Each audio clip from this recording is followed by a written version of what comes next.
Hi guys, hello বন্ধুরা। আজ আমি আপনাদের জন্য একটা নতুন ইউনিক ডিজাইনের সিংহাসন বেসিন নিয়ে এসেছি। তো বেসিনটা আমি নিজে হাতে বানিয়েছি, তো চলুন দেখে নিয়ে যাও।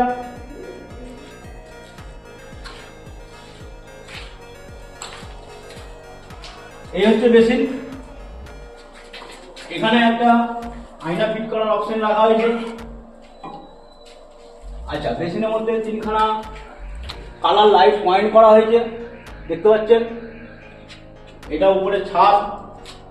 এই হচ্ছে আমাদের সিংহাসন বেসিন, এই স্ট্যান্ড। তো বন্ধুরা, কেমন হয়েছে? ভালো লাগলে লাইক কমেন্ট শেয়ার করে দিন, আর নতুন নতুন এইরকম ভিডিও পাওয়ার জন্য আমাদের পেজটিকে ফলো করে দেবেন। তো দেখা হচ্ছে পরের ভিডিওতে।